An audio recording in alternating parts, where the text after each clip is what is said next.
Olá, sejam todos bem-vindos ao podcast Desvendando o Patrimônio. Este produto é resultado da programação do Mês do Patrimônio Cultural 2023, organizado pela Subsecretaria de Cultura, da Secretaria de Educação, Cultura e Desporto, da Prefeitura Municipal de Flores da Cunha. Uma produção ELF Media Indoor. Flores da Cunha rumo aos 100 anos.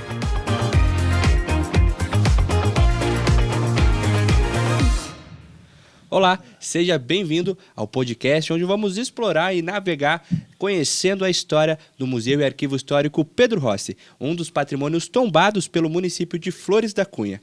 Esse podcast integra a programação do Mês do Patrimônio Cultural, organizado pela Subsecretaria de Cultura da Secretaria de Educação, Cultura e Desporto do município de Flores da Cunha.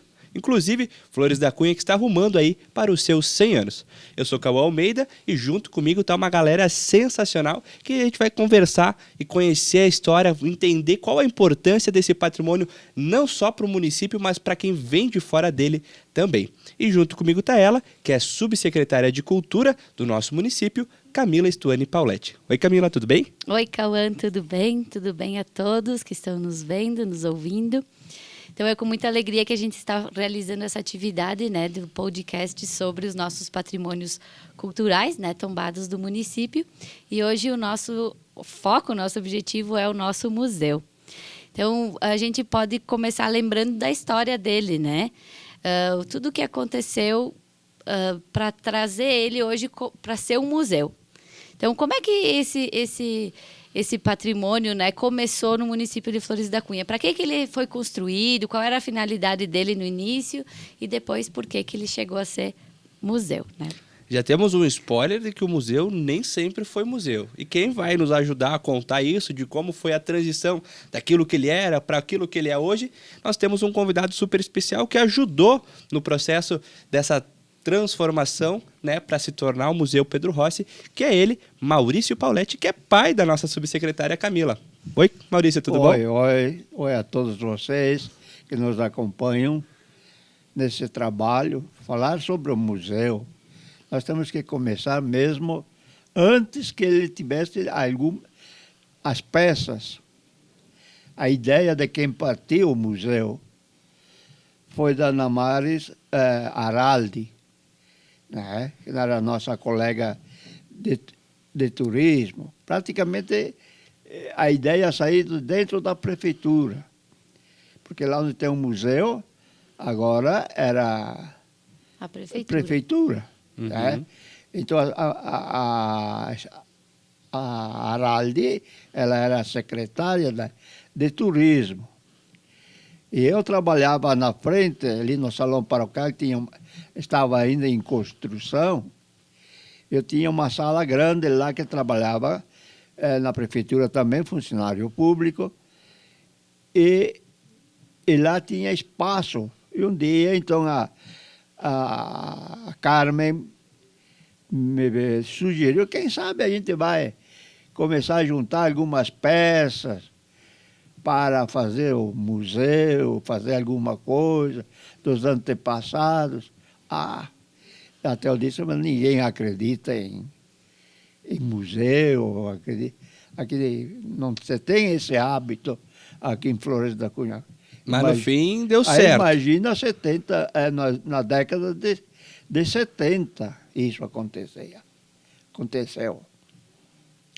Mas ali aceitamos a sugestão e fizemos umas prateleiras lá dentro da minha própria sala e fomos falando com o pessoal. Eu tinha muito contato com o pessoal da colônia, porque eu trabalhava no Instituto de Reforma Agrária, no INCRA. Uhum. Né?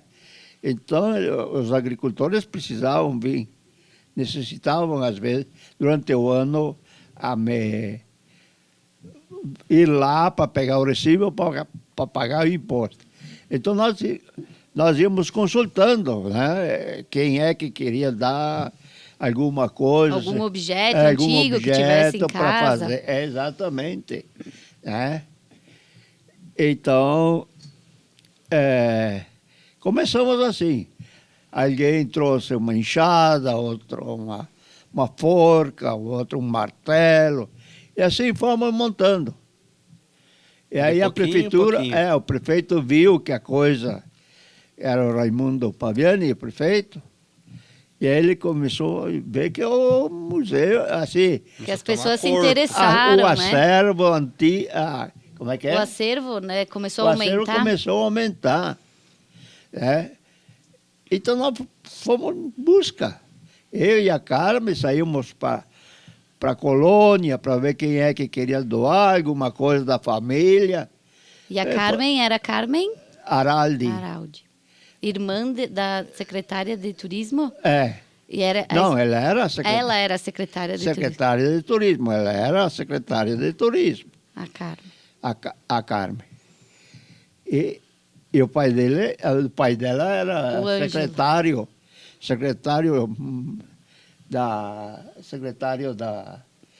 do prefeito, secretário do gabinete. Do gabinete do prefeito. Nós éramos na prefeitura naquela época, imaginem vocês, nós éramos funcionários que trabalhavam dentro da prefeitura, não passava de 10. Não passava de 10. Faziam todo o serviço burocrático, né? É que também o município era menor. Cada um com o seu trabalho, às vezes 2. E davam conta. E dávamos conta. Deu certo. E dava certo. E hoje a gente tem um município aí que está chegando aos 100 anos já, graças a Deus. Então foi assim que começou. E ali onde o museu é hoje, o que era aí? Ali onde tem o museu hoje era a prefeitura municipal. Uhum. Né?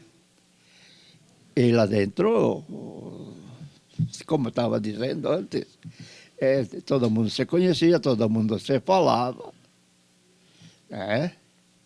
E não havia nada de problemas entre os funcionários.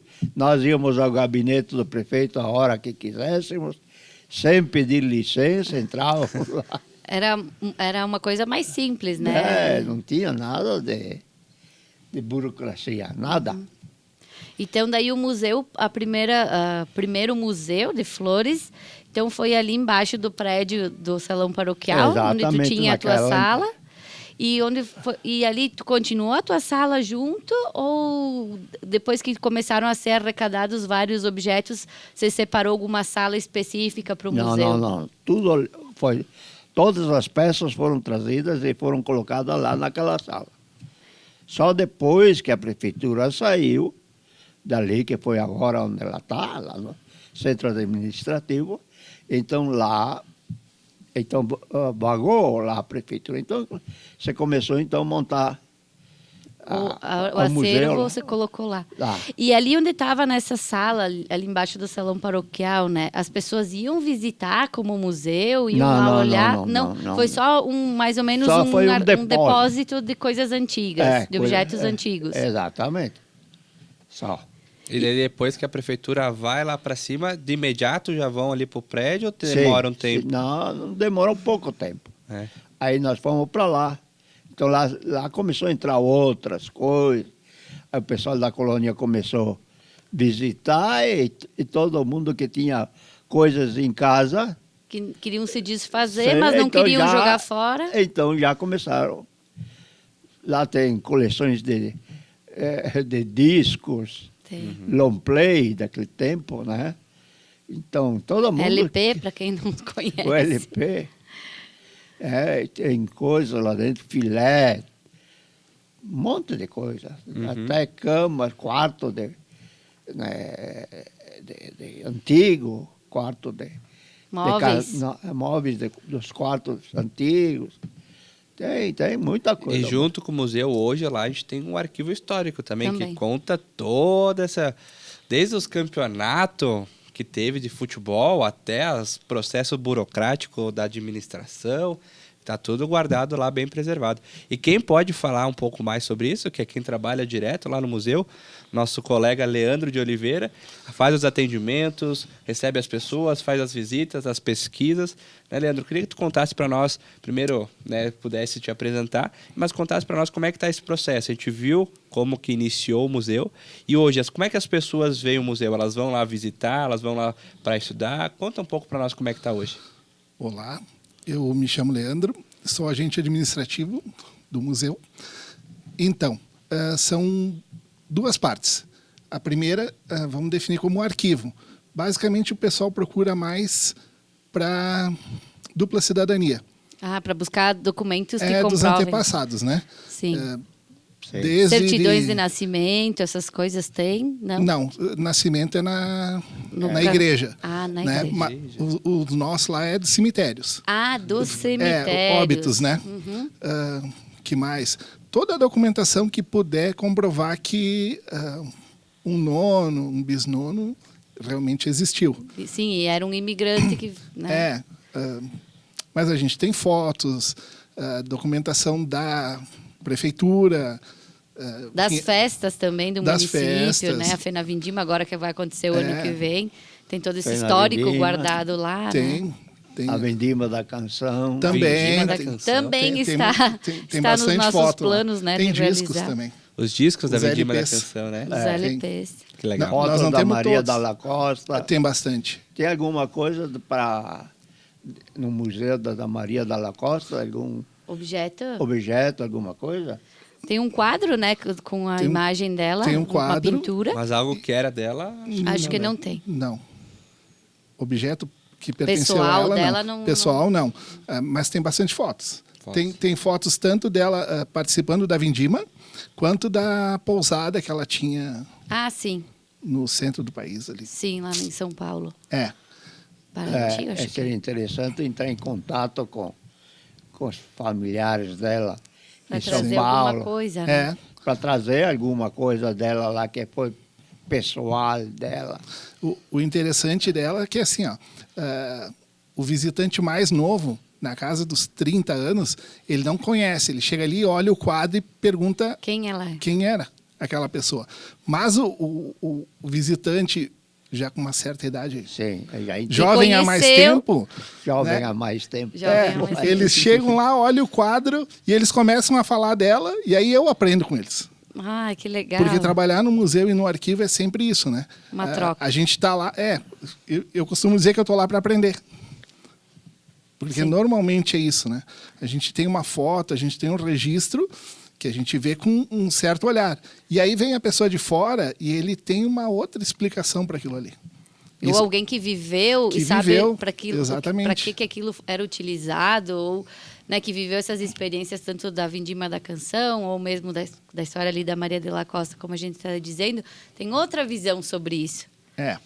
E tem também a questão do museu. Então, como ele falou, a gente tem quarto, a gente tem discos, tem espadas, as espadas e o relógio de bolso do capitão Joaquim Mascarello, né? Estão As lá. placas das carretas, que As placas de antigamente carreta. tinha que emplacar as carretas. As carretas. E tem ali guardado. Sim. Tá tudo lá, tem máquina fotográfica, enfim, tem a sala do prefeito, os móveis que eram ali da prefeitura, que o Isso. prefeito usava. Então, depois do restauro vai ser ambientada essa sala, né? Uhum. E nesse quesito, então, do museu, o que acontece? A pessoa vem, digamos assim, do centro do país. Ele vem para conhecer a cultura italiana. Então, ele tem uma folha em branco, digamos assim. E aí ele chega ali e ele começa a questionar, né, do que se trata, de onde vieram, todo o processo. Isso num primeiro momento da visita, né? Num segundo momento, ele começa a comparar. Então, como é que era na região dele, as experiências dele de vida, né, com aquilo ali. Então, tem objetos que se tem ali no museu que a pessoa vem, por exemplo, do interior de Minas Gerais. Lá também nós temos esse objeto, os meus antepassados usaram, só que numa função diferente. Que interessante. Entendeu? Ou com algo a mais no objeto que, por exemplo, funcionava melhor ou coisas desse tipo, né? E, no geral, o pessoal gosta muito do museu, elogiam bastante, né? Até pela rusticidade dele, né? E, enfim, seria isso, né? Sim, porque o museu não é... Assim, a gente tem vários tipos de museus no mundo, né? Sim. A gente tem a ideia, como a gente tem o nosso museu, assim, com objetos antigos que falam da nossa história, falam da história do município, a gente acabou que tem essa imagem como de museu, mas existem vários tipos de museu no mundo inteiro. E o nosso é muito interessante porque ele é um museu da história da nossa cidade. Ele é um museu que conta um pouco de todo mundo que colaborou para construir o município. Isso que é bonito dele, né? Então, cada objeto, cada coisa que está ali, cada papel, passou pela mão de alguém. E quando tu te coloca nessa posição de olhar para aquele objeto não só como uma coisa antiga ou uma coisa velha, como as pessoas dizem, né? Mas que aquilo tem o sentimento de alguém, tem o toque de alguém, de uma pessoa que viveu um momento da história, que fez alguma coisa naquele momento da história. Aquele objeto ajudou a construir a história do município. Então, isso dá todo um novo significado para as coisas. E aí, como a gente transmite isso para quem está ali visitando, é de fundamental importância, né? Que aí acontecem essas trocas aí. Quando tu humaniza aqueles objetos, eles são vistos de outra forma. Sim. E uma coisa, perdão, Leandro, mas uma coisa muito legal, só para completar, é de ver, às vezes, a criança indo com a escola que fosse, e daqui a pouco ver a foto de um cara, esse aqui era meu avô, olha que legal. Ou vai fazer uma pesquisa, o pessoal está fazendo faculdade, precisa fazer o TCC, vai buscar informação, meu pai, meu avô, minha avó fizeram isso, então eu posso usar isso para o meu trabalho e consegue buscar coisas da sua família, porque... Como a cidade ela é pequena, então acaba que todo mundo ajuda a construir, né? Então consegue buscar lá no arquivo ou até mesmo um objeto, consegue dizer, isso aqui era da minha família e hoje está me ajudando, como se fosse um presentinho deixado pela família para ajudar, né, os da próxima geração. Verdade. E até mesmo as famílias que doaram, por exemplo. Vem uma nova geração e o pessoal leva, os mais velhos levam...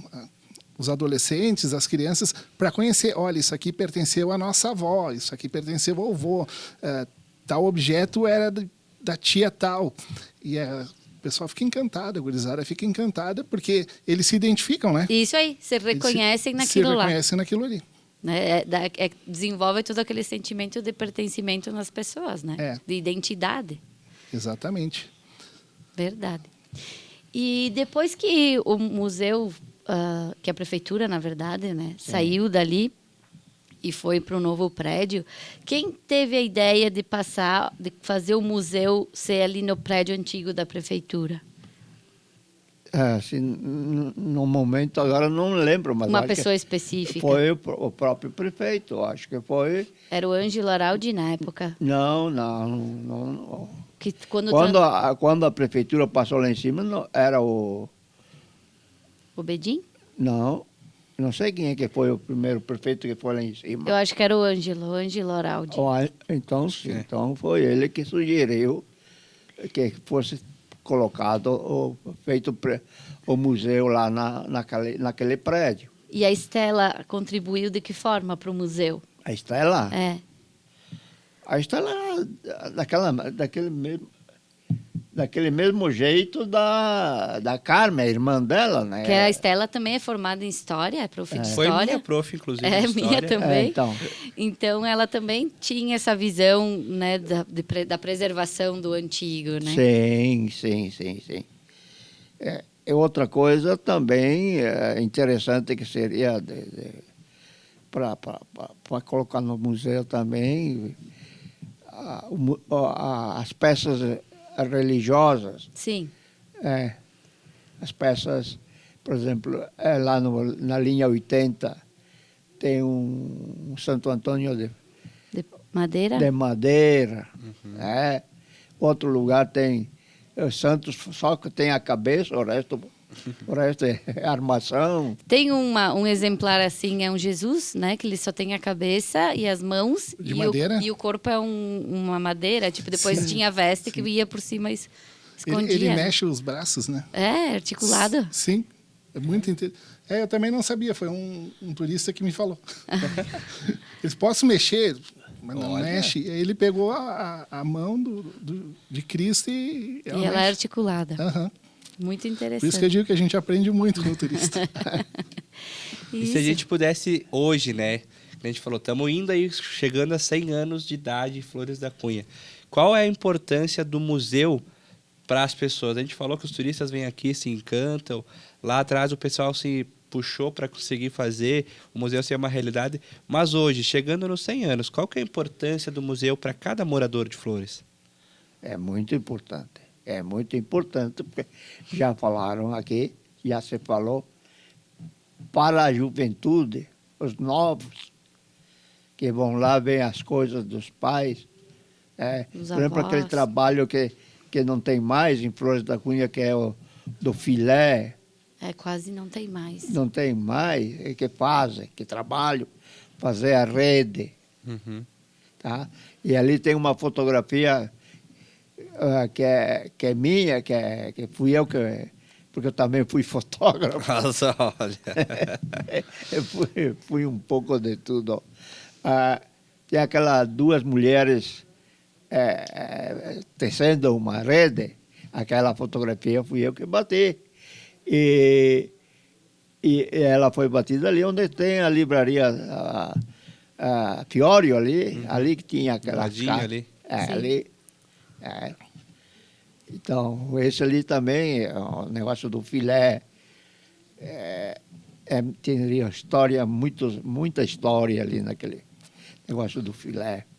Uhum. Voltando ainda da Maria da Costa, nós temos lá em cima, perto do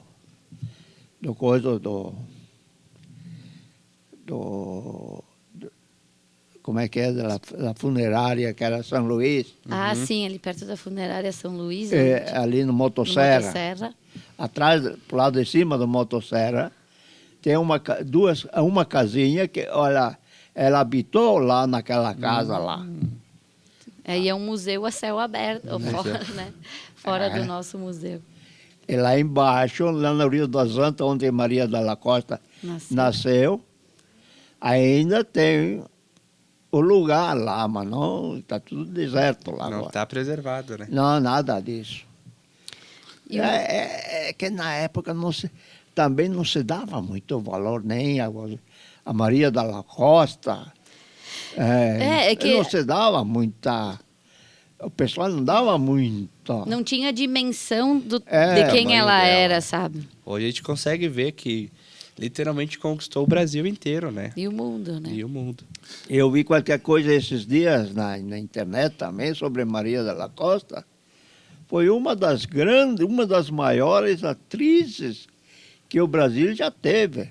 Dizem que ela foi a professora de Fernanda Montenegro. E aí, Leandro, qual a importância do museu? Pois é. Então, o museu hoje, ele não é importante só para quem é descendente de italiano. Flores da Cunha não é uma cidade... puramente italiana. Puramente de descendente de italiano. Não. Hoje em dia tem senegaleses, tem haitianos, tem venezuelanos, tem o pessoal do Nordeste, tem o pessoal da fronteira do Rio Grande do Sul. Polaco. Tem de vários lugares do Rio Grande do Sul. Do Rio Grande do Sul, do Brasil e de fora. Então, para esse pessoal de fora, ele é importante para entender como é que Flores da Cunha chegou até aqui. Né? Porque ela não brota do nada. As pessoas têm que entender isso. E a função do museu é exatamente essa. Mostrar da onde vêm as pessoas. Da onde vem aquela história, aquele município. Como é que ele se forma. Né? E no caso do nosso museu, ele mostra muito a dificuldade. A dificuldade, a religiosidade e o trabalho. Que são as marcas da nossa comunidade. São os três pilares da imigração italiana, né? Sim. A fé, o trabalho, né? E a família. Então, o nosso museu ele mostra isso. E essa é uma das principais importâncias dele. Né? Mostrar para quem mora em Flores da Cunha ou para quem está chegando, né? Entender como é que essa cidade chegou aonde ela está hoje. Ponto, né? Porque não é simplesmente vir de outra região, ou do estado, ou do país, e baixar a cabeça e trabalhar. É importante as pessoas entenderem aonde elas estão, O contexto, o né? contexto, de que grupo elas passaram a fazer parte, de que comunidade elas estão fazendo parte. Isso, assim como em qualquer lugar, né? Quando a gente vai para algum lugar diferente da nossa casa, né? Daquilo que a gente está acostumado, a gente precisa sempre conhecer antes a história daquele lugar para saber por que as coisas são daquela forma, por que as pessoas se comportam daquela forma, por que se tem aqueles costumes. Porque a minha forma de ser é minha, né?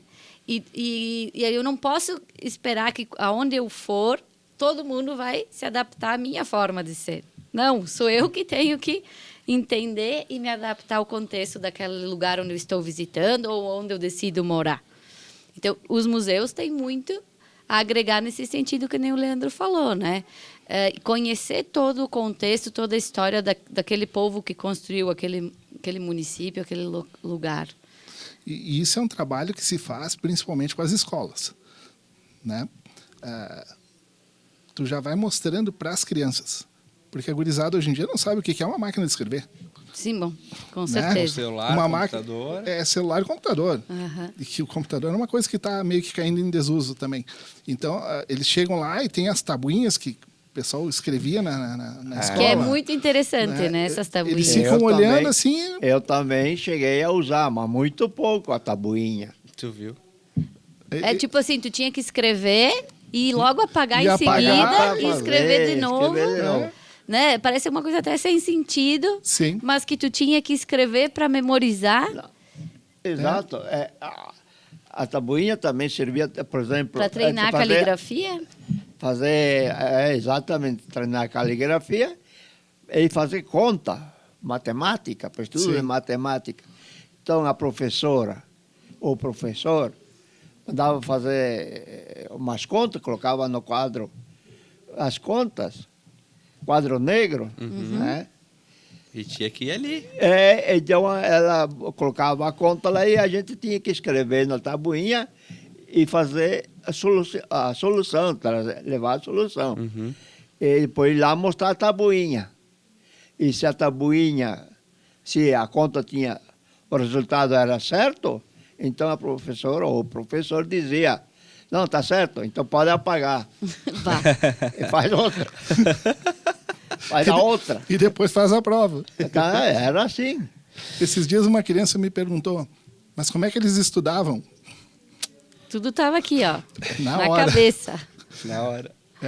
Uma coisa muito importante de ressaltar é o cuidado que tem que ter, não só da nossa parte, que trabalhamos na cultura e a gente vive isso diariamente, mas o turista, o visitante, ele tem que entender alguns aspectos, né? O respeito por quem fabricou aquelas peças, quem comprou, quem usou e quem doou. Então, cada uma daquelas peças, elas têm toda uma história, como foi falado aqui no começo, tem toda uma história por trás. Então, tu chega lá e tu não respeitar essas questões, muitas vezes mexer, quebrar. A tabuinha é um caso típico, né? Foi mexido, caiu, quebrou, ela está lá. Ela Mas tá continua danificada. representando aquilo que ela se destinou. Mas quem vem depois já vai ver uma coisa quebrada, que não precisaria estar quebrado. Então, toda essa cadeia de respeito que tem que ter, né? Sim, encarar aquele objeto não como uma coisa velha, que nem eu disse antes, né? Com certeza. Mas como algo que foi importante para alguém num determinado período. Sim. E hoje está aí para a gente recordar tudo isso. Isso, para valorizar cada vez mais, né, tanto o nosso museu, a gente está passando agora por uma obra, né, não dentro do museu propriamente dito, mas que vai trazer um impacto muito grande. E nos encaminhando agora para o fim, queria que a gente pudesse comentar um pouco sobre essa obra. O que está acontecendo? Que tipo de obra é essa? Por favor. A obra, então, faz parte, né, do projeto para restauro do Museu e Arquivo Histórico Pedro Rossi. Então, agora, o que está acontecendo? É a primeira etapa, né? Que consiste? É na construção de um prédio anexo ao museu, ali do lado onde a gente tinha a Associação dos Artesãos, né, a Casinha dos Artesãos. Então, a gente vai construir um prédio ali, onde vai abrigar os artesãos na parte térrea. No segundo andar, a reserva técnica do museu, que é o quê? Os objetos que não estão em exposição vão ficar guardados ali, acomodados ali. E no último andar, então, o arquivo histórico. Então, todos os documentos importantes e que fazem parte da história do município e são importantes para a história vão estar ali bem acondicionados, né? Preservados, né? E aí está já se fazendo esse processo de cuidado, higienização, arquivo, né? Catalogação. Então, tudo isso já está sendo feito para quando o prédio terminar de ser construído. A previsão para a inauguração é em maio de 2024. A gente poder passar, né, para a segunda parte. Para a segunda parte em si, que é o restauro propriamente dito do prédio do museu. E o restaurar não é reformar, né? Restaurar é tentar trazer de volta a originalidade daquele prédio, que tem tanta coisa bonita e tanta história naquele lugar. Além de ser a prefeitura, também funcionava a Câmara de Vereadores lá dentro. Exato. Então, quantas coisas foram decididas ali? Quanta briga não teve, né, seu Maurício? Não. Na minha época, que eu fui vereador também.